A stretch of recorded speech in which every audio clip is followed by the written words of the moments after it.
Hi, I'm John Ricky. Welcome to the Positive Master Show, where we talk about developing your mindset and passion projects to boost your happiness and counter any anxiety, sadness, or anger that you may be facing.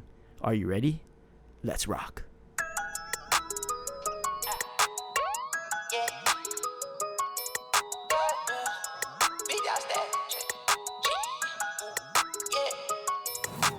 Big dog status, I'm a big dog vet. I pull up on the block in a big Corvette. Yeah. Riding around the city with a stick all black. Try with a stroke, but we ain't with all that.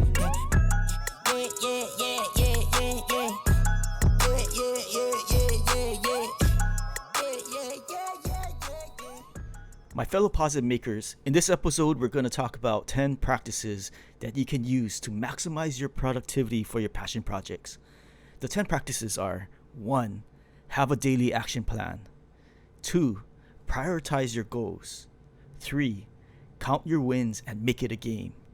4. Time your work. 5. Make your environment fun and productive. 6. Read books and articles on how to improve your mindset. 7. Power yourself through your purpose. 8. Produce more than you consume. 9. Produce dopamine by pursuing your purpose. And 10. Take breaks and rest. Man, this one, we're stacking it up. And this is for your productivity's sake. We're going to try and crush everything we can to achieve your passion projects, your career, your personal goals, pretty much everything that you desire, you want to go for. Let's go for it. So let's start. Let's start with having a daily action plan. It's so important that every day we put together a plan that we will execute. And this plan is specific. It names what we're going to do. It categorizes the subject matter. It also shows the importance. Very importantly, also, on top of this, you have a theme. So in this action plan, what I like to do is I have a Google Calendar that I use every day. Pretty much I look at it throughout the entire day because it sets my intentions. And as best as I can, I want to execute all that I can do for that daily action plan. So in my Google Calendar and whatever calendar you use, if there's a event section, an area where you can take notes, that is the section where I list down all my intentions for that day. And I usually do it in the morning, but I also do it at night, the night before, where I set all my plans basically in that section. So on the top, I will put in basically a list, numbering it from 1 to 10 or whatever number I have. In this, I want it actionable, but and also achievable. So you don't want to put too much so that you don't feel like you're getting anywhere. You have a list that's way too long or way too audacious. You want it reasonable, but still testing your limits. So the way I do it is I try to aim for 10 big ones, 10 important ones, and sometimes a little bit more, sometimes a little bit less, depending on the intensity of each action. So on the top of the action plan, I will have the title Action Plan in capital and the date that we're implementing this action plan. And I have a theme. So the theme is the subject matter that's most important. So if I'm going to work on, let's say, Positive Masters, the theme will be Positive Masters. Yeah, that throughout that day, I will have action plan items that are different subject matters. Maybe it's law, maybe it's my energy project that I'm working with another team, or whatnot. But if the theme and the most important project is for Positive Masters, like today, I really want to get this podcast done, then Positive Masters will be my theme. And the most important project will be listed very high on the list after my power up items. And I'll explain what the power up items are. So on the top, like I said, action plan. date and the theme Positive Masters. Right below that, I have my starting items. So I call it power up. This is what's charging me up. So I put down freshen up and make my bed. And I know it sounds interesting to have freshen up and make my bed as the number one item, but I feel like it's so important because you want to start your day fresh. You want to start your day charged, and you want to have this quick win. And that quick win is making my bed. And I've done it for I don't know how many years now, but I feel like it starts your day with this momentum, this one win. And there was a general that made a speech on this. I saw it on YouTube. And this general said making your bed is so important because it sets your mindset in this positive momentum. He said it in different words. I'm interpreting it in my own words, but it gives me that momentum and I have that win. And at the end of the day, no matter what happens, good or bad, I made my bed. I can go back and look at it and have some satisfaction. Like my bed is ready for me to call it the day. I gave it my all for that whole day, and my bed is just nice and ready. And I can look back and see that.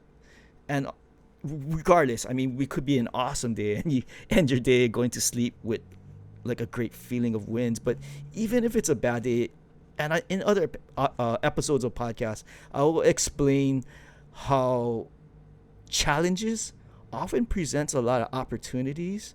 So that's another story that we will talk about. That's another podcast episode that we can discuss further. But for this one, let's just keep that positivity going and let's end the day with that positivity. And that's what making the bed does.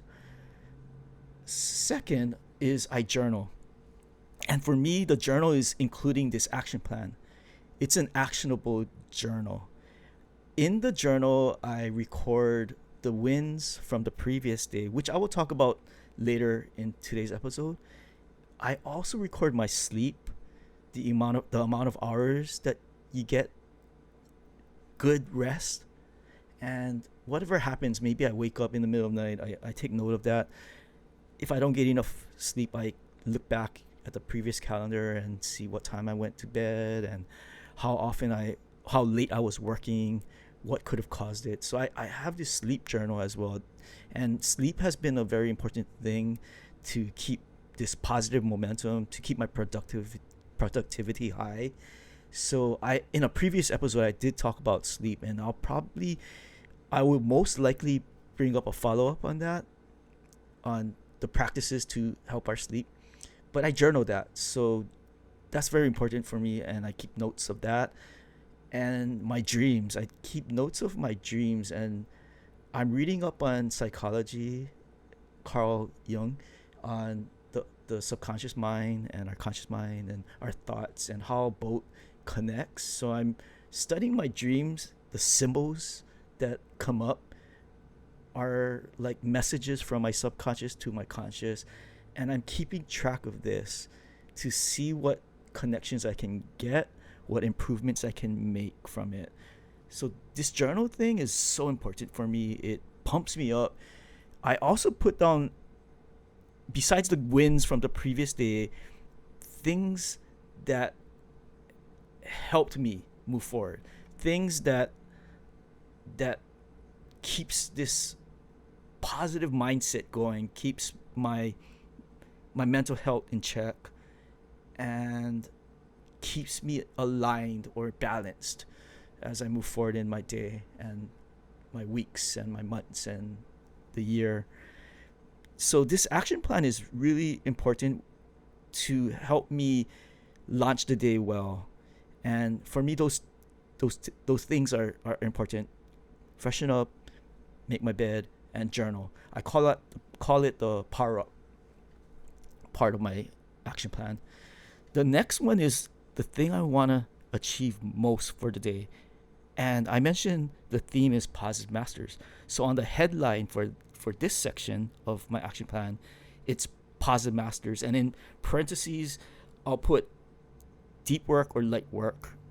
Deep work meaning it's work that takes a lot of thinking, a lot of reasoning, a lot of problem solving, a lot of creativity. It takes a lot of effort. So for my sake, I like to put that first in the day. Some people call it the power hour. That's a great way to look at it, where your most important item for the day is in that power hour or power of 2 hours. Just have that in your action plan, and it's high up in it so that no matter what happens, you can feel good that you got that accomplished. This is your priority of the day, your most important thing that you want to achieve for the day. And then I will have more actions that I want to do throughout the day. It could be more positive masters work, or it could be my work as a lawyer, or it could be my work with my business partners, the energy project that we're working on, or something else, maybe personal.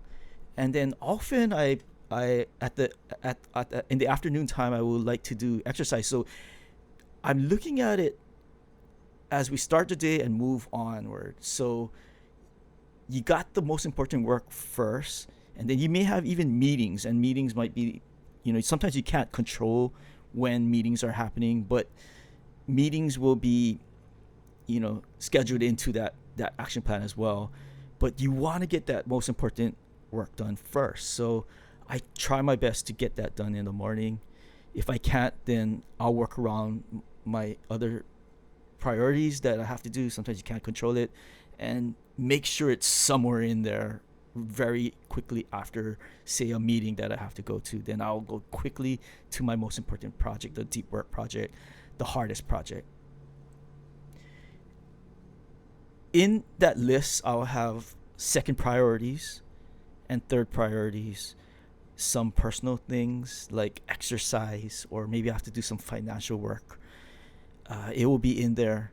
And it's a list that's doable, but very challenging still. So you will find yourself pushing yourself to that limit, and you'll find a number that will usually fit. And for me, it's about, say, 10 or so, give or take, depending on the type of difficulty in the work in each action that I want to execute. So I'll have that. And this action plan is specific, meaning I will describe what I'm going to do and approximately how long it will take me to do it. And you can get this approximate time the more you keep timing yourself. And I'll talk about timing your work later. For me, I like to do it. It may help you as well, but it keeps me on task, and it keeps me moving towards that deadline I set for myself. So I have that internal goal to meet this internal deadline, and it keeps me moving forward. Yeah, sure, we always want things faster than we think we can, but the more we practice certain types of work, the more we can predict how long it will take us. It's not always accurate, but you got a ballpark idea of how to get your work done in a certain amount of time. Also, in this journal, so I'm talking about the Google Calendar that I use. After I put it in the notes section or the events section of Google Calendar, I also write it down in an app called Discord with my friend who's my accountability partner. And having someone I have to report to on my work feels, or gives me that feeling that, okay, I have a responsibility, and having that friend help me to move towards that responsibility or that goal that I have for myself gives me that extra motivation. So I write it in Discord where my friend can see it as well. And third, I write it in my notes app. I use a notes app called Notion. And in Notion, you can categorize it by subject matter. You can put tags. It's really good. I like it. You can attach websites and articles or PDFs. So I really like that app.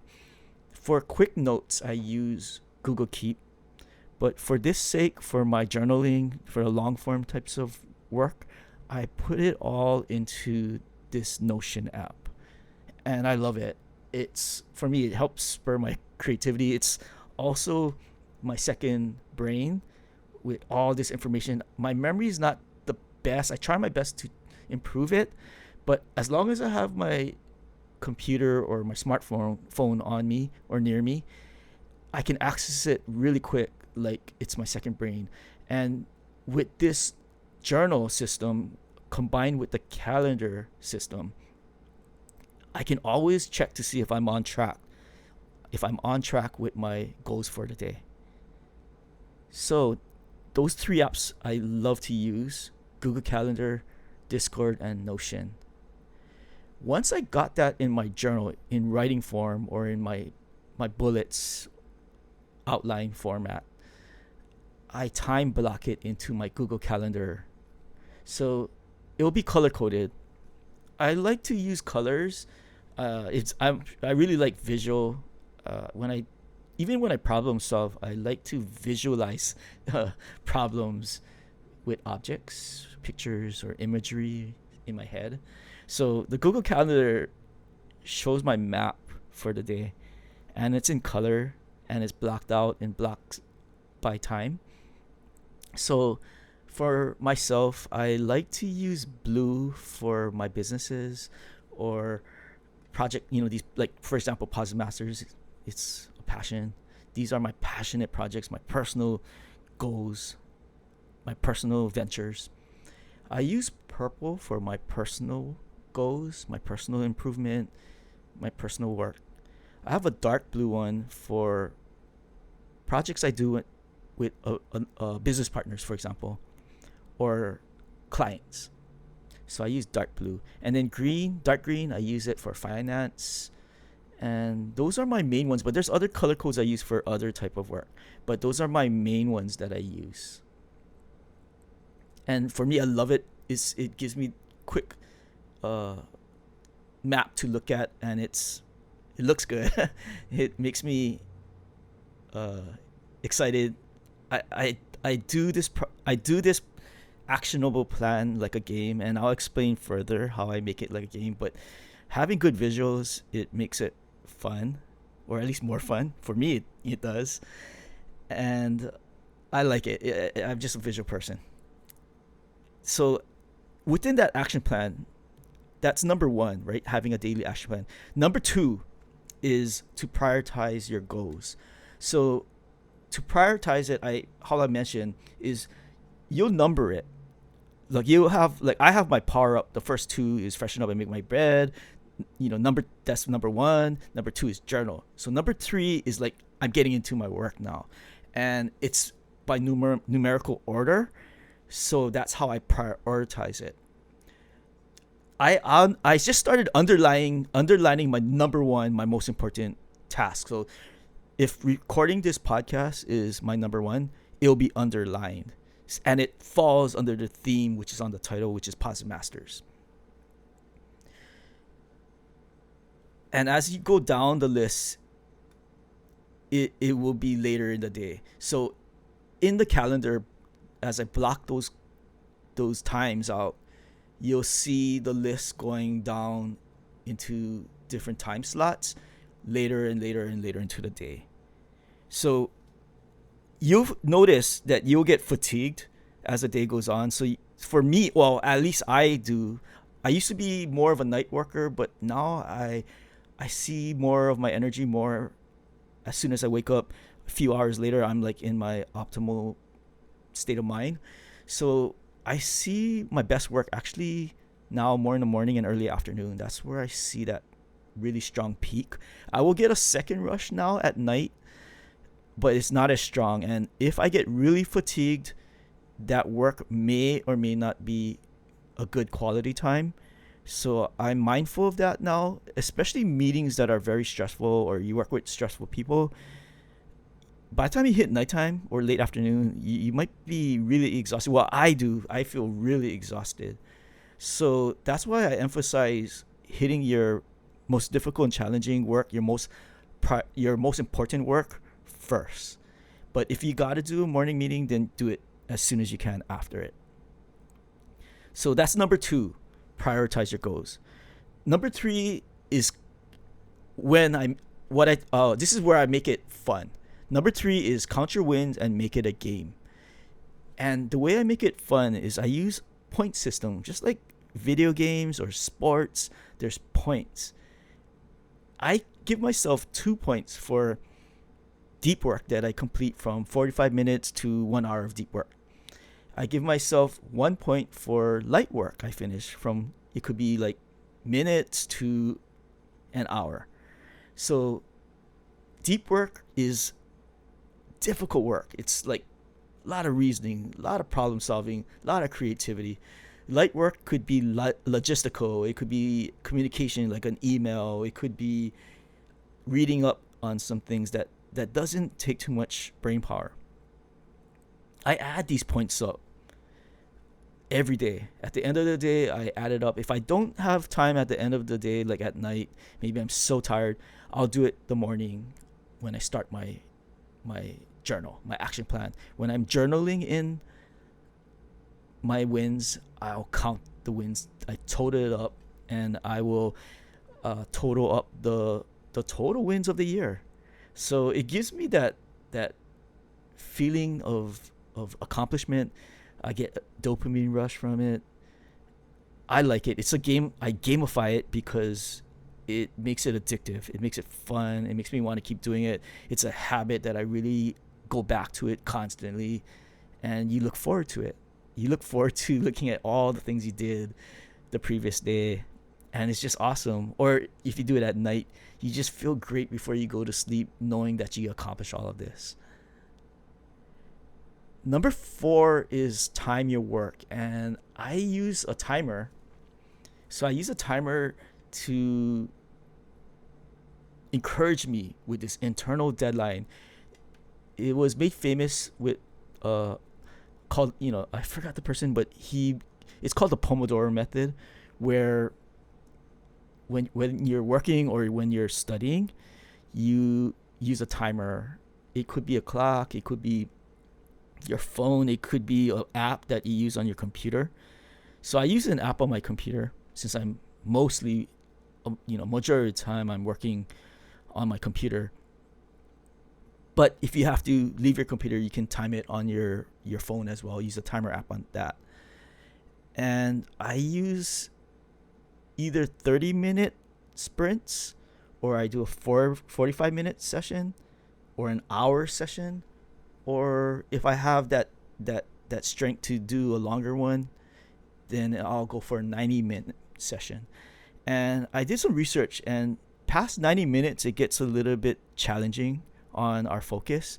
So I usually don't go any more than 90 minutes unless I get into this flow state. And that's the most awesome state to be in, where you lose track of time. And I'll just keep going. I'll give myself another 30 to 60 more minutes, depending on how much flow state I'm in. But if you hit that flow state and you want to keep going, then just keep going. Just give yourself another 30-minute dash, or maybe another 60-minute dash of work. And that's the ultimate level of creativity, deep thinking, is when you hit that high flow state.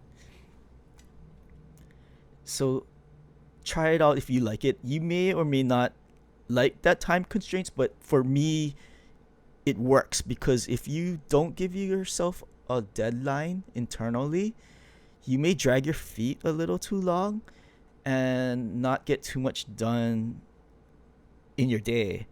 So you don't want to waste too much time.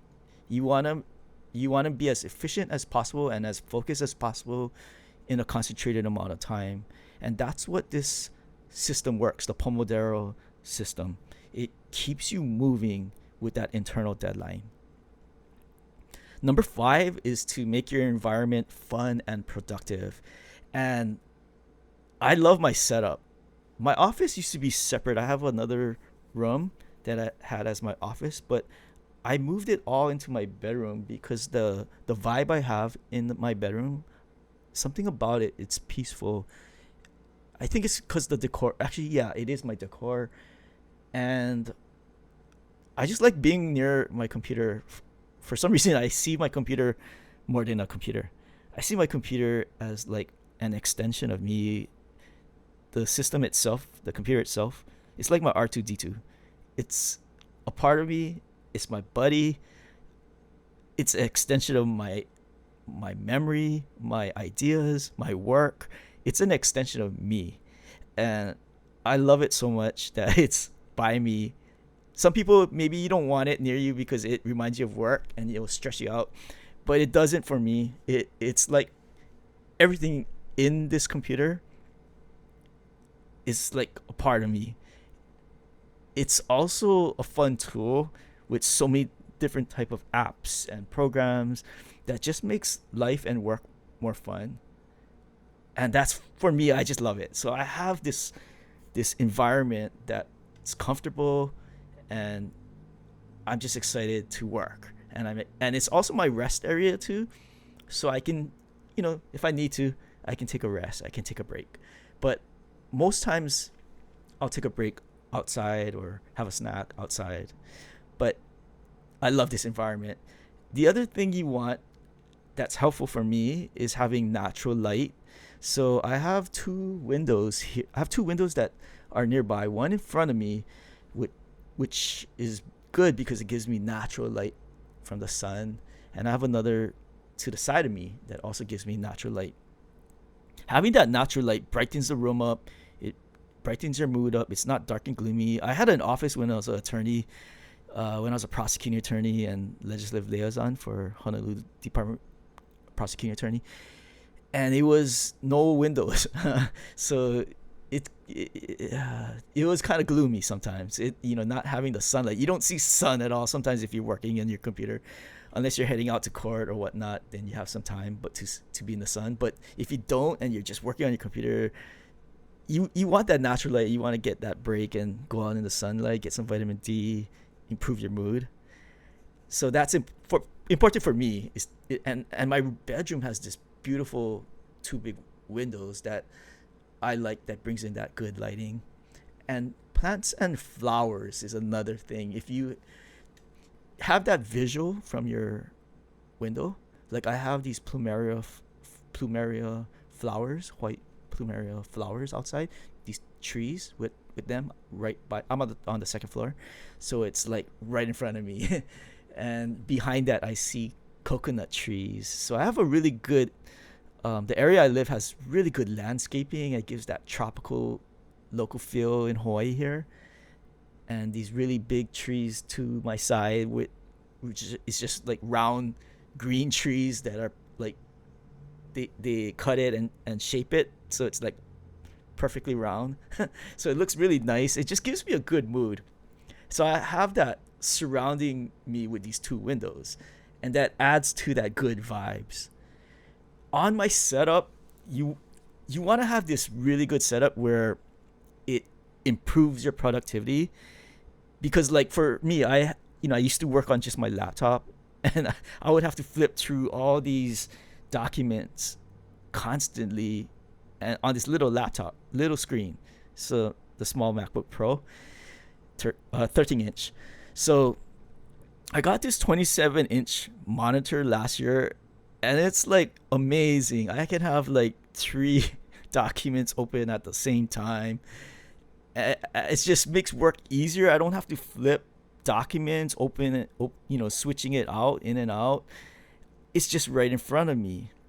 It's so good, and I wish I did this a long time ago.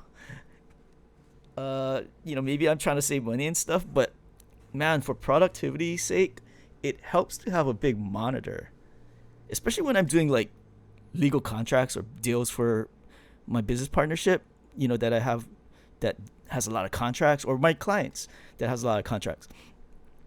It's just so much easier to look at all the documents on this big screen, or I could put it on my laptop as a second monitor. So it really helps to have that convenience in your monitors.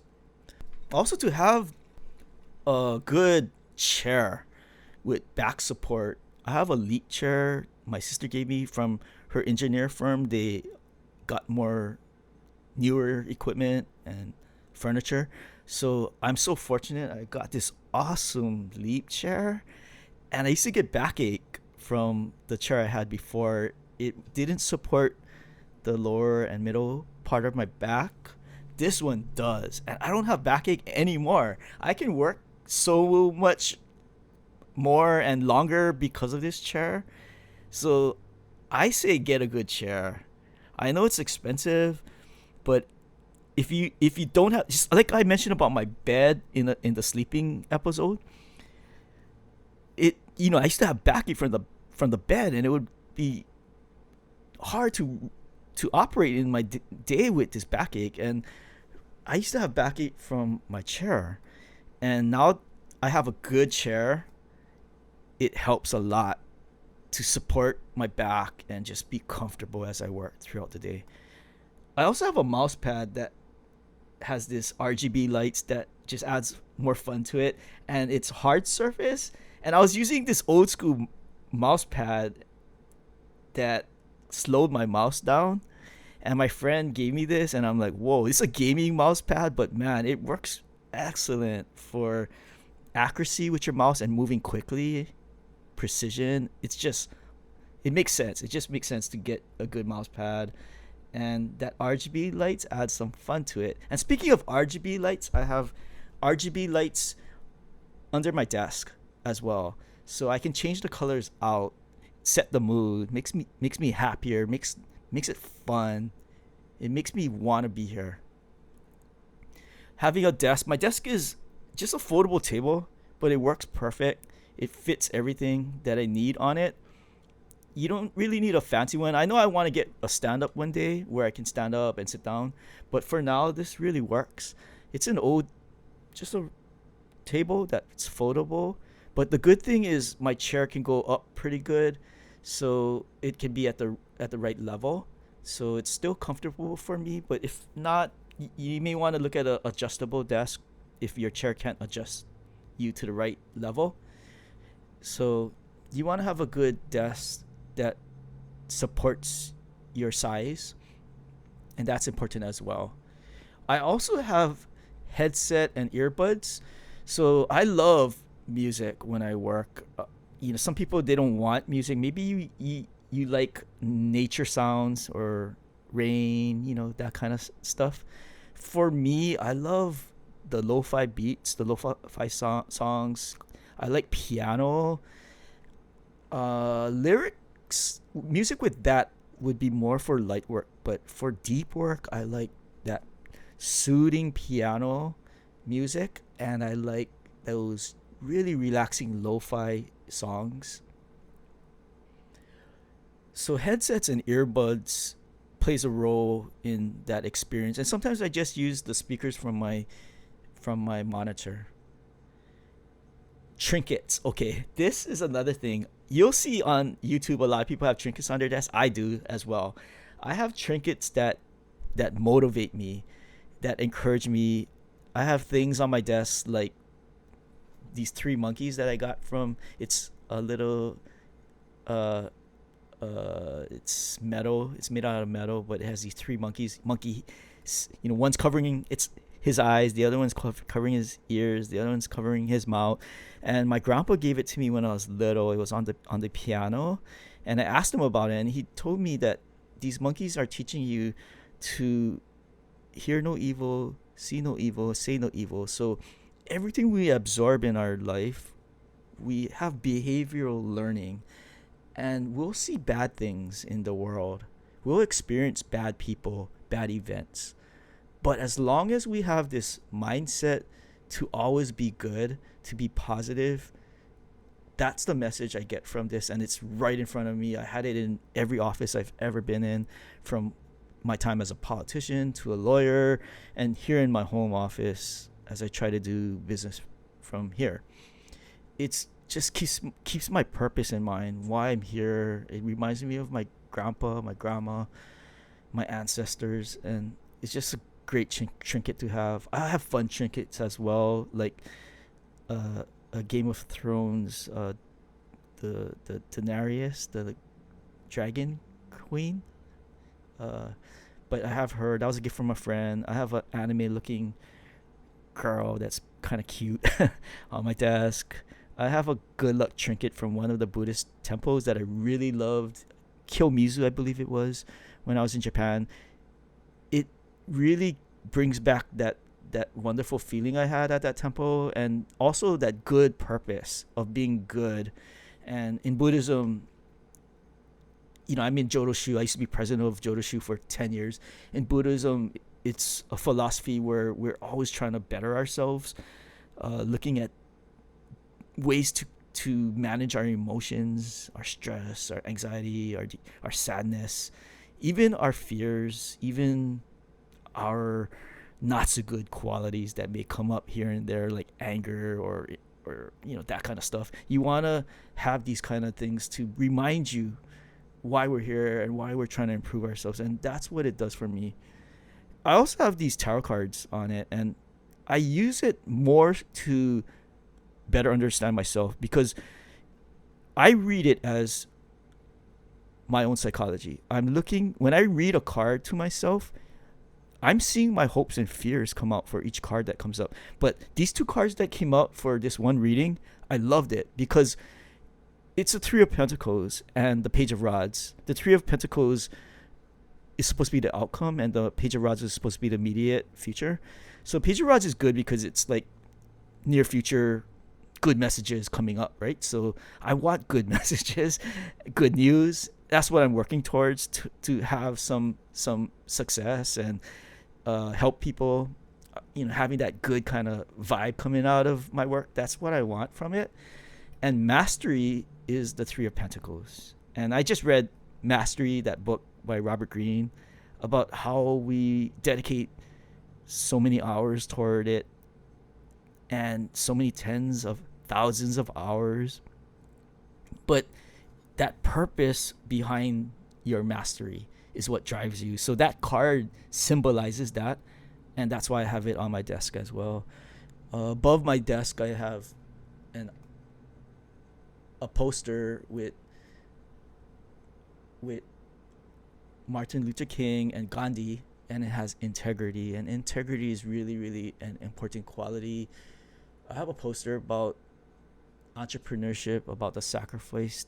Many years you suffer, you bleed for many years. And how many people want to lose money and bleed, or keep working on something for equity, sweat equity? It's painful, but it's that purpose that will drive you. And that poster reminds me of my purpose and that sacrifice. To really go for something really takes a lot of sacrifice, and sometimes it will be painful. And it reminds me that let's go back to my purpose and why it's all worth it. I have my college degrees above me from law school, as well as my undergraduate in political science. And that reminds me that the discipline that it takes to get my degrees, I still need to apply that discipline towards my work. Now I don't have professors, I don't have teachers to guide me. I have to guide myself. I have to be my own life coach, my own professor, my own teacher, and I have to tell myself to keep learning. It reminds me that learning will never end, so I must continue to keep learning. And that's a reminder to me that I have to be a constant learner until I die. So that sacrifice in education, it never ends. It just continues. And I love learning, but sometimes it's difficult. And when it gets difficult, I remind myself again what my purpose is. So all around me is these symbols, these trinkets, these posters, these certificates that reminds me of my purpose and why I'm doing things. And I always go back to that.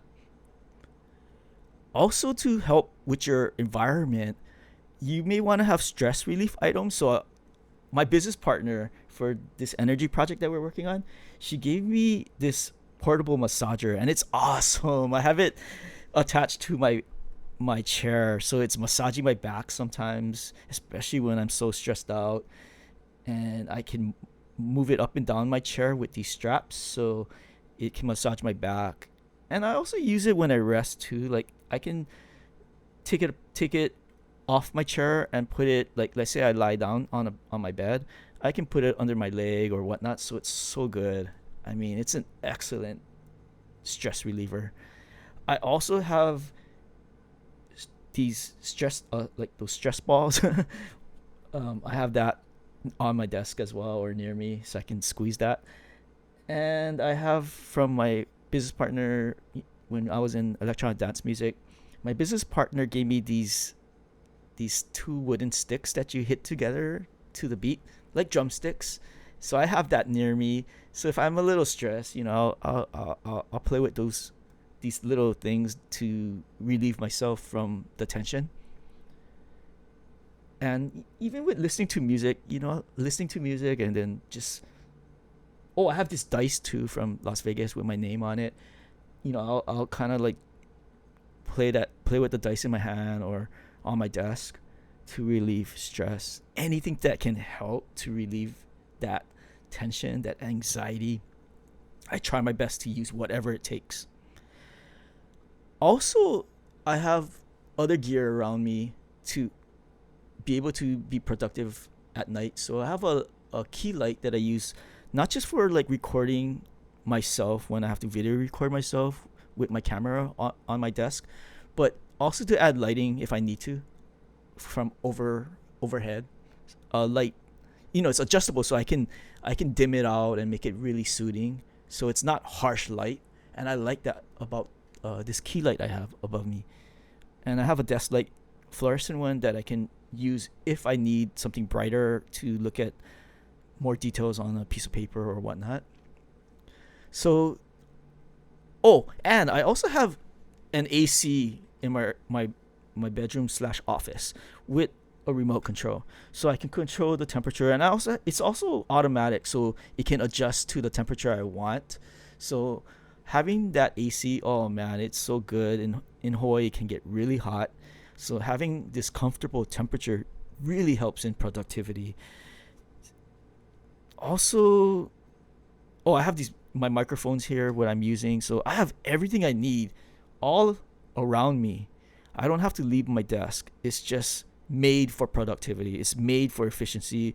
I can do almost anything that I need for any of my ventures right here on my desk. And nearby there's books or whatnot, but a lot of the books nowadays, it's digital books. And the laws or statutes I gotta look up, it's all online. So I have everything at access. The world's knowledge, information, it's like accessible because of this computer.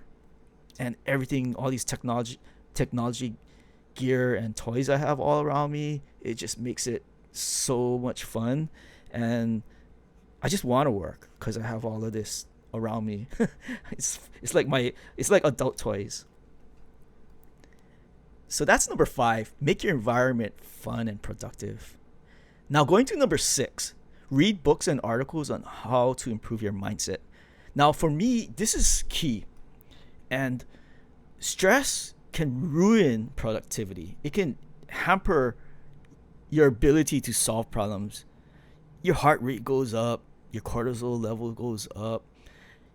You start, your muscles get tense, your palms get sweaty.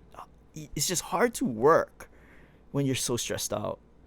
So if you can read books that teaches you practices, and I want to share a lot of this in future episodes of the different types of practices I use, and I have a lot of them that I go to often. So where I go to get these practices are 4 main areas. One is psychology, and psychology, we got to get rid of our cognitive distortions. We got to find ways to look at it at a different perspective. So psychology can help you with that. So can philosophy. That's the second area that I look at. Philosophy is huge as far as I look at the Stoics and the Buddhists. Buddhism as a philosophy, how Buddha let out, these great mindset practices. looking at it with non-attachment, looking at it from a different perspective. Also, the Stoics are really good at this as well, and looking at the negative or looking at what you think is negative differently. It's all perspective. Psychology and philosophy helps you to change your perspective. It's not doom and gloom as you think it is if you look at it differently. In fact, you can find opportunities in problems. It's a really good way to change your mindset. And if you can change your mindset to be more positive than negative, then your productivity level will go up much higher. The third area I like to look at when I read books is neuroscience. And there's numerous tricks that you can do or daily practices you can do to help you with help your brain release these chemicals in us, that these dopamine or serotonin, these chemicals that improves our mood.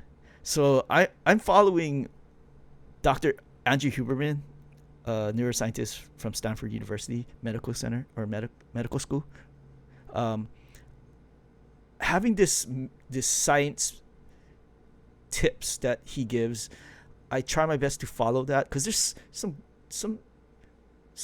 simple techniques actually that are very powerful, like breathing, deep breathing.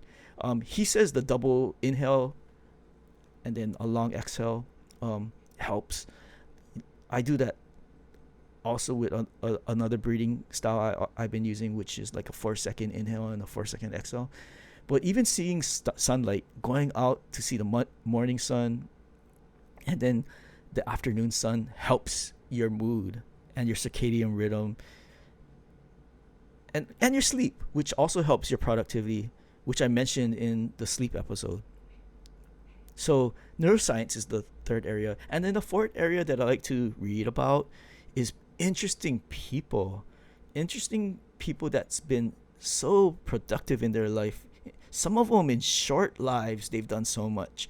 Reading about that really inspires me to maximize my precious time in this world, in this universe, to really make the most of it. And when I see these individuals on what they've done, it just really inspires me. So I encourage you to read books, read articles on how to improve yourself through subject matter such as psychology, philosophy, neuroscience, and biographies. And there's other subject matters that can also help you as well. So feel free to look through different subjects that can help improve you as well. Now, going on to number 7, power yourself through your purpose. What I mean by that is, I mentioned how I have these trinkets that are cues for my purpose, and my purpose could be different depending on the project I'm working. So, for example, Positive Masters.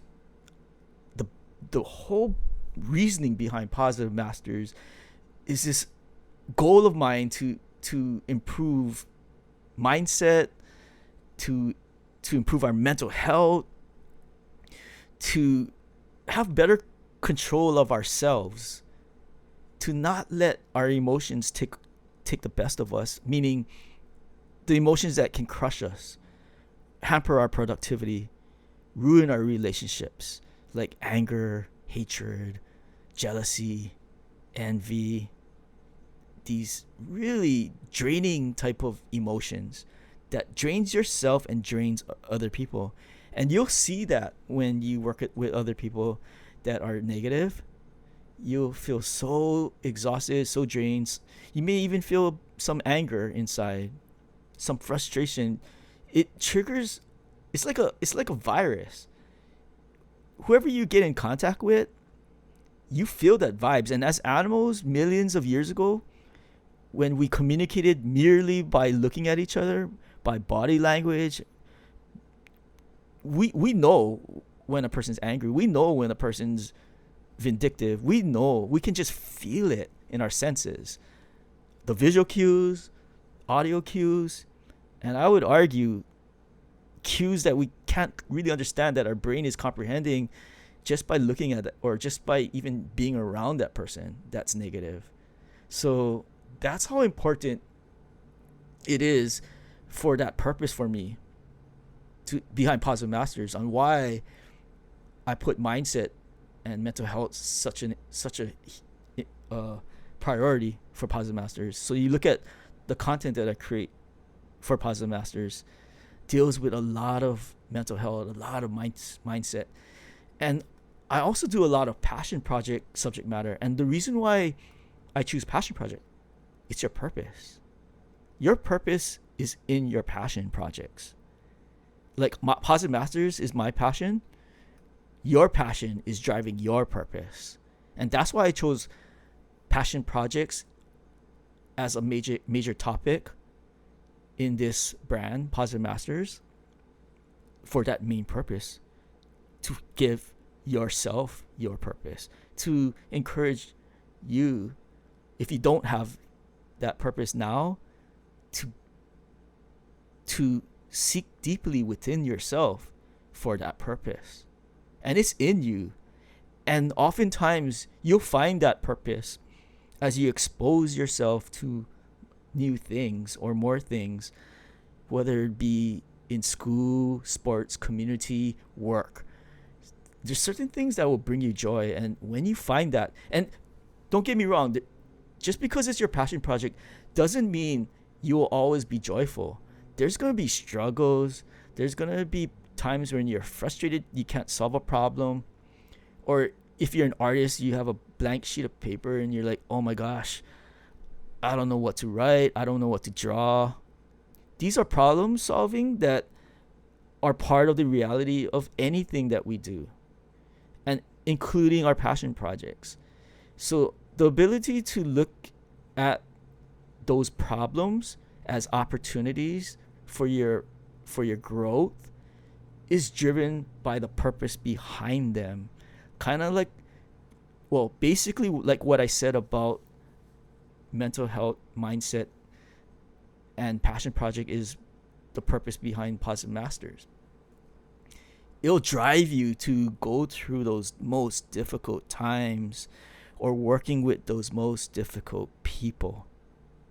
It's that purpose that will give you that grit to push on.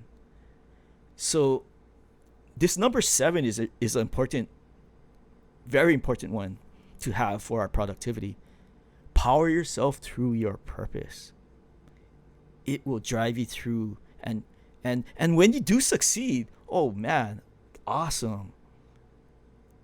You know, that's when you see the blood, sweat, and tears coming through.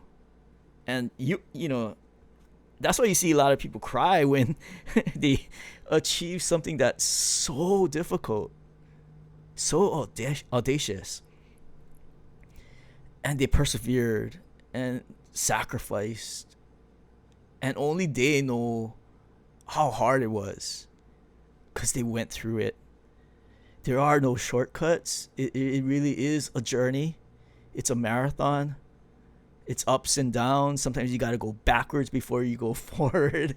You get rejections. You lose money. You have no money. Trying to find ways to make money and out of your purpose. It's painful. But that purpose is so strong that you can still move through all that. And that's what I hope for all of you. If you have that purpose, man, anything's possible. That's my belief. Anything's possible. It will push your drive to the utmost. It will push your perseverance and your grit to the highest level. Now moving on to number 8. Produce more than you consume. Now this is an area that in this modern age and time where we have quick gratification, it takes away our productivity time. Now, this is my philosophy, and you can choose what you want for how you manage your time for productivity versus consumption. But I look at it as an 80-20, meaning 80% of my time, I hope I can do something productive with it. And productivity doesn't mean constantly working on deep work and business and all that. Productivity can also be helping, your family out, or spending quality time with them or your friends. Productivity, output could be exercise. It could be going outside to get some fresh air and be around nature. So that's what I mean by 80/20. I want to have that 80% where I feel like I'm doing something that's improving myself and helping myself to get better as a person, and also to hopefully help other people in some way. And it could be very small ways. It doesn't have to be like a huge project that you're helping for other people or the world. It's like simple stuff like calling up a friend to see how he or she's doing, helping a senior citizen, helping your nonprofit when you can. It can be that. It doesn't always have to be like your personal projects or your business. It can be community oriented. It could also be self improvement that's health oriented. Like maybe you're into cooking and you're trying to get like better recipes that's tasty and healthy. That is good output, and that adds to that 80% of production in your life. So that's what I mean. It's a diverse type of output that I'm looking at here, when I talk about 80% productivity, 80% output. Now that 20% consumption is also necessary. It's also important. But you just don't want to overdo it. And for me, that balance would be that 20% where you don't do anything. It's like pleasure for pleasure's sake. It could be watching television. But for me, when I watch television, I'm actually using it for productivity because I write screenplays. I wrote 2 unpublished novels, and I wrote 3 spec screenplays, as they say in Hollywood. I'm trying to break through, but a lot of rejection. Maybe a bite for one novel, but they ended up not picking it up. And then the screenplay, one of the competitions I entered made the semifinals, but never made it past that. So for me, Hollywood or watching movies, I'm learning and trying to grow when I watch a movie or when I read a book. So it's pleasurable, but I'm also using it for my output, my work, and my productivity. So it's kind of good win-win, but I don't want to watch too much TV because I still gotta produce.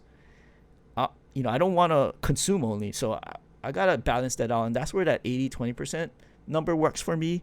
You can choose what number works for you to feel that good balance in life, and you feel happier. I feel happier when I have those aha moments with my output, or when I see myself improving, or if I see someone else smiling because of something I've done for them.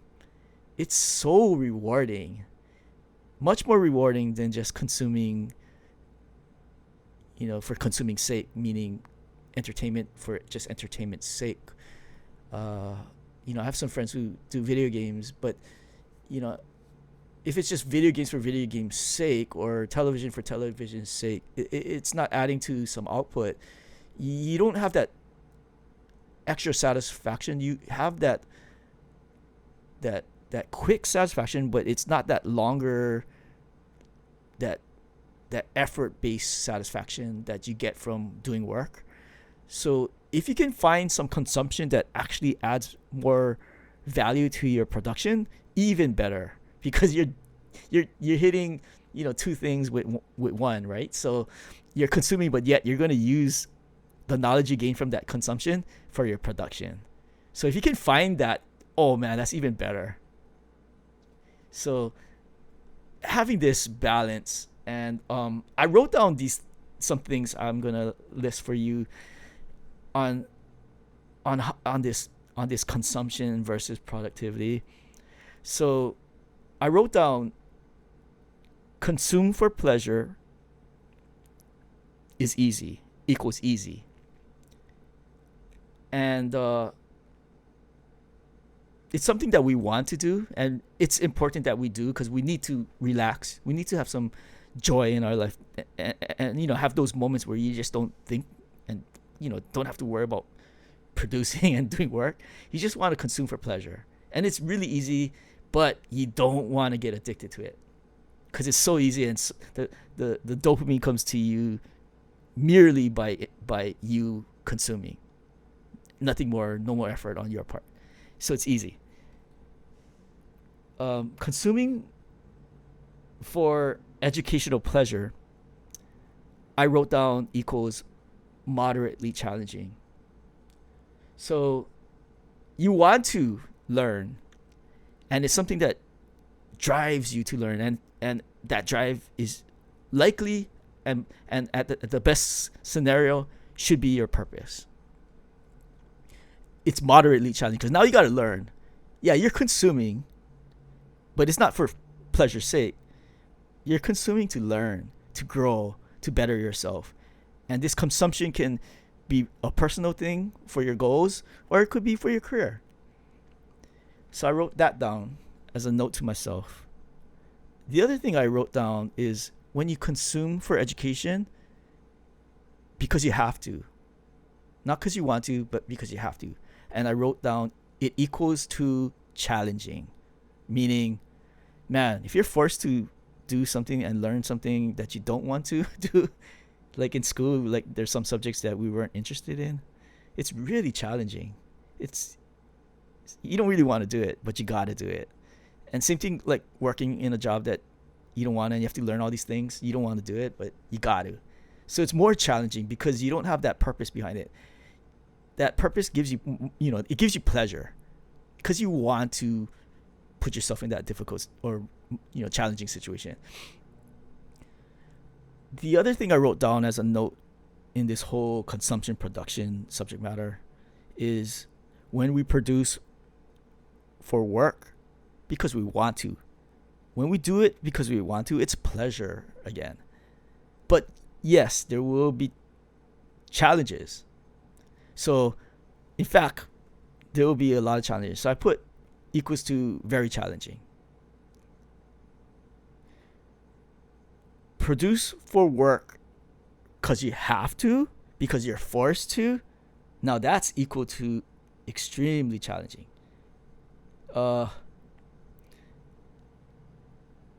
Work,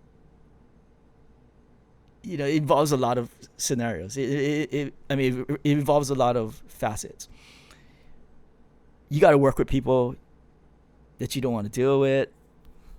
You got to work on solving problems. You're not just consuming, right? Education is consuming for your knowledge, for your work, or for your schooling. But you got to give output. And when you got to put output, especially if it deals with deep work where you got to use a lot of brain power, or physical work where you got to use a lot of physical power with your body, it's extremely challenging. So the ideal situation, what I'm trying to say with my notes to myself, is to find education and work that you want to do. And that's where the purpose comes in, as I mentioned, how important it is. Because you will make yourself go through those challenges to learn and to produce if you have that strong purpose. But if you don't have that strong purpose, it's the work is going to be more challenging than it should be. It may even be overbearing. So that's why I really emphasize that purpose.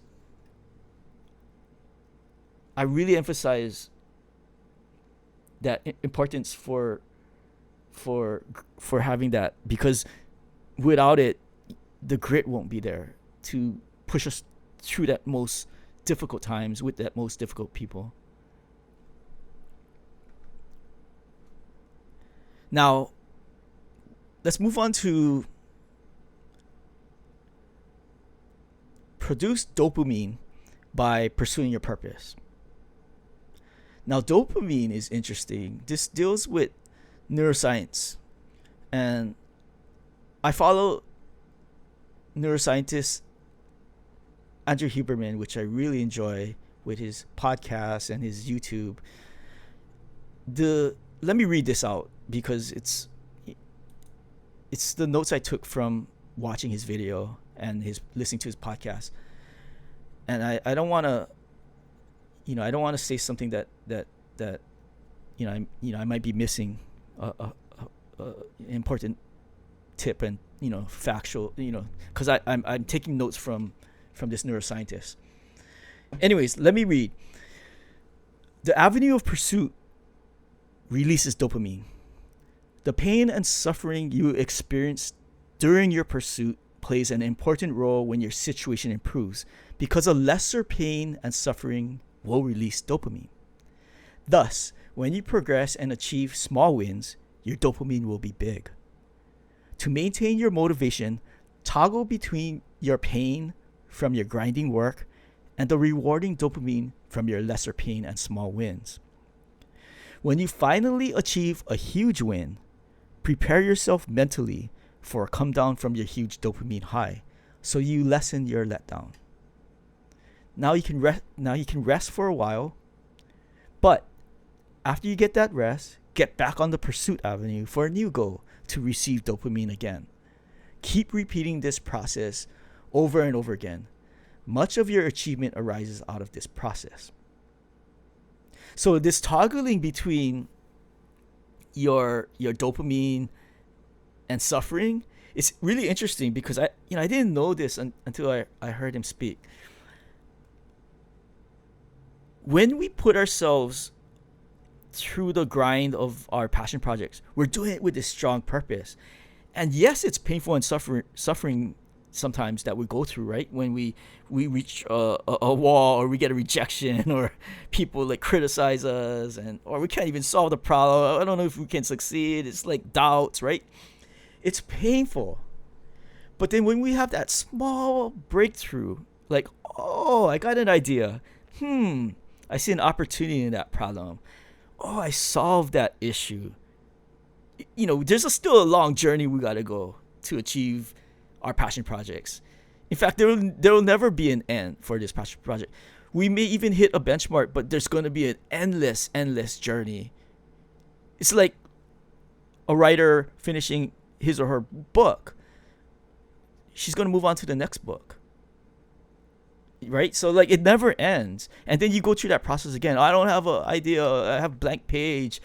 People are criticizing me. It's just the same thing happens again, but now it's a different project.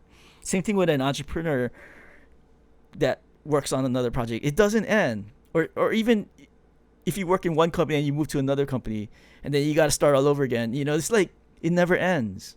That doubt comes out, the rejection comes back, all that keeps coming back, right? It's a never-ending journey. But if we can toggle this, or we can learn to utilize our pain and suffering to benefit ourselves scientifically by releasing this dopamine. So when you have this pain and suffering and you have a lesser pain and suffering, you get dopamine. It's like amazing. It's like kind of like endorphins, how when we run and man, it's painful. Like that next mile, oh my God, I got to run another mile. But that extra mile and you got this runner's high from the pain, endorphins. It's like, whoa.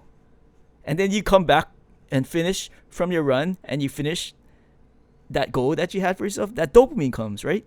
From all that pain and suffering. But the way nature made us, it makes sense, because we have to go out and struggle for that, that gathering of berries, or that hunt that we have to do for getting that food to survive, or going through that painful trek through the snow or the desert for our family, for our tribe, back then when the humans were beginning. It makes sense.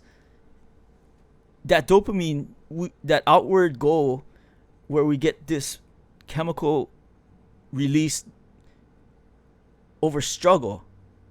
It encourages us to work at a goal. It encourages us to survive. We can apply that same chemical process towards our goals. We can apply it to our work. We can apply it to our creative ventures, our entrepreneur ventures, or our career ladder in a company or an organization, or a nonprofit goal, or whatnot. Whatever we're working at, or whatever we're working on, we can apply this pursuit and dopamine system.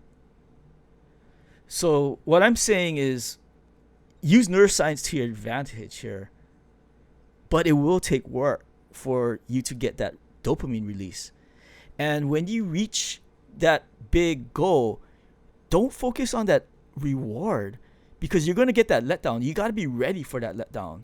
So when you hit that outcome, that success, that win, you're already moving to the next step, or even if you achieve that project, you're going on to the next project, so that the dopamine pursuit of dopamine is continuing. Your letdown won't be as great, is what I'm understanding from this process. And we can work on that by our mindset, by knowing this dopamine is relying on how we behave and how we act and how we pursue. So this was a really good eye-opener for me, learning neuroscience through these scientists. And I want to continue to learn more from these guys and women. It's so helpful to have that extra tool and to know that our brains trigger these chemicals with our process, with our pursuit of these goals that we have. So look at these challenges as things that are beneficial for us, because we're helping our, especially if it's a, like I go back to purpose again, especially if it's a purpose that's so meaningful, and this purpose can bring value for not just yourself, but for many people, for society and the world, or for nature, or for the environment. So this pursuit and dopamine process is helping our world. Like if you can, like for that waste project that I'm working on with my business partners, if we can solve this problem, we can solve the problem with our landfill and the environment or the pollution. If we can convert all this waste into products or energy, and also have no toxins into the environment, that purpose is so strong. We're willing to risk so much time, so much criticism, so much potential for failure. It's so strong that the stressors that come and go in between those dopamine releases is worth it. And I'm learning that if we can manage our mindset to understand the scientific process as well as our mindset process and what we do physically, how it interacts with our brain, I think it's a key tool to use.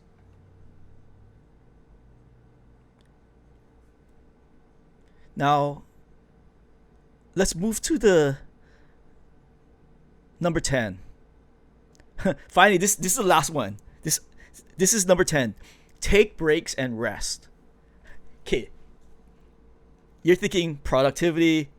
Okay, why take breaks and rest? Well, taking breaks and rest is so important to our productivity because our brain needs to rest and recuperate in order to make those connections from all that work we did. All that learning, all that problem solving, all that creativity, our brain can connect, make more links when we rest and when we sleep.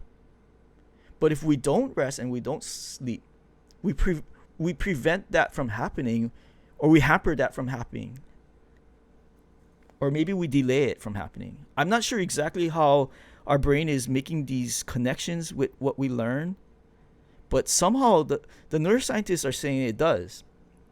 They're seeing it connect. They're seeing our brains light up in areas that weren't lighting up. It's making more neural connections to things that we've done earlier, which is amazing. It's like it's like a processor that's like constantly learning even when we're sleeping. There's this whole thing with our conscious mind and our subconscious mind.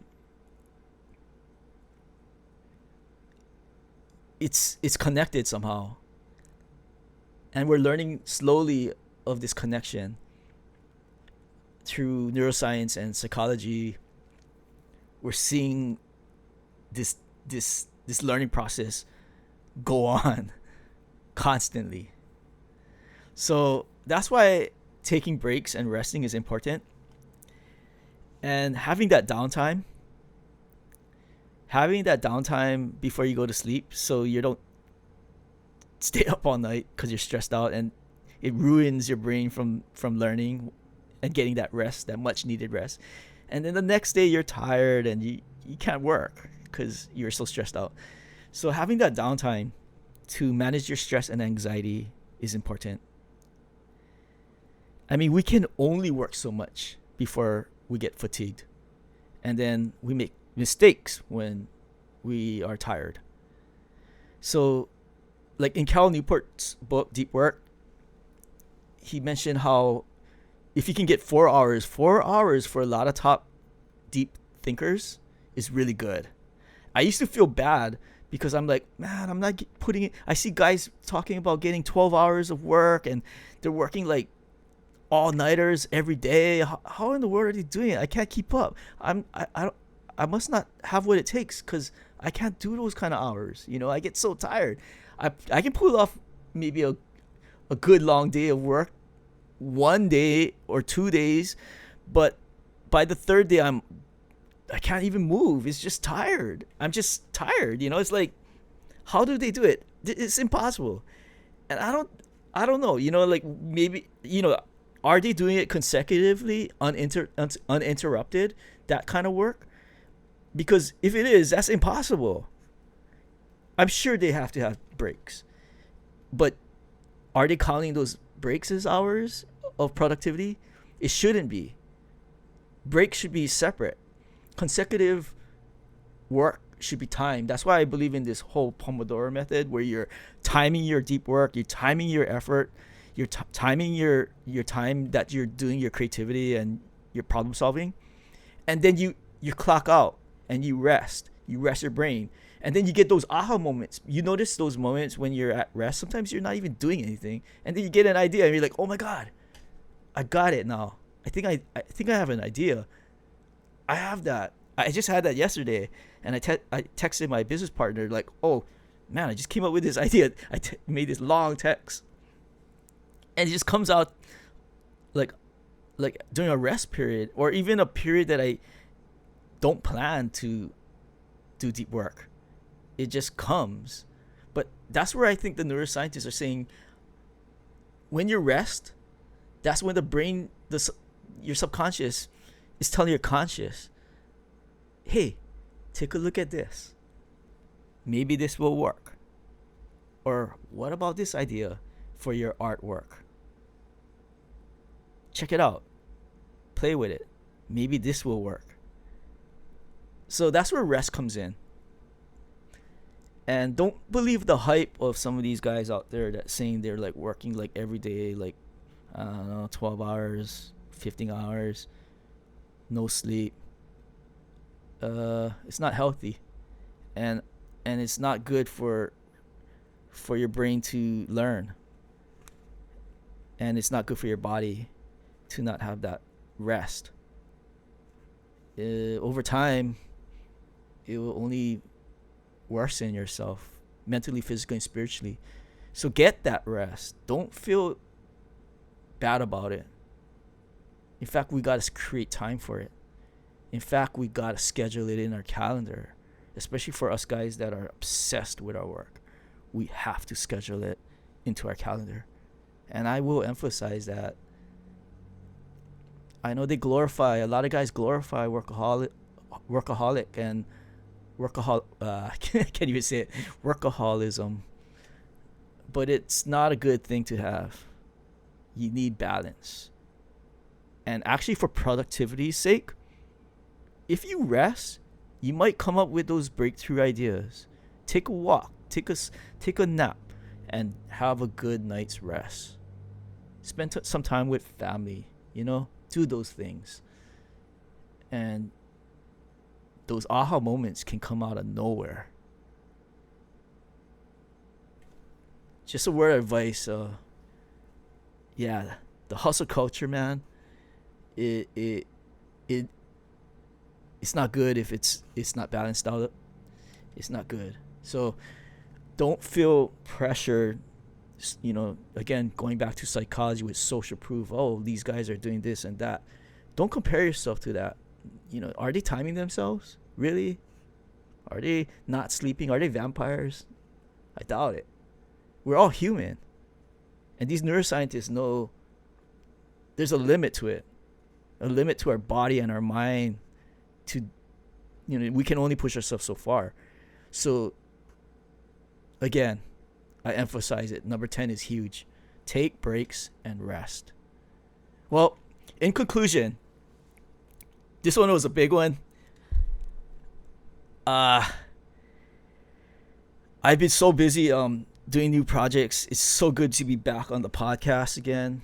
I've been putting so much emphasis in some new type of work that I'm working on, especially like screenplays. It's like a whole new game for me. I just had so much fun trying to learn it, and I don't know, I probably put 1,000 hours in the past year on this, but it's so fun. But I'm learning that I gotta balance it out, and I get really one track mind when I have goals, and I have several projects that are not at the level I want. So I'm learning that I have to balance it out. So I use an app. This is a bonus, but I use an app to try and figure out how I'm diversifying my effort. So this app I use is called Forest.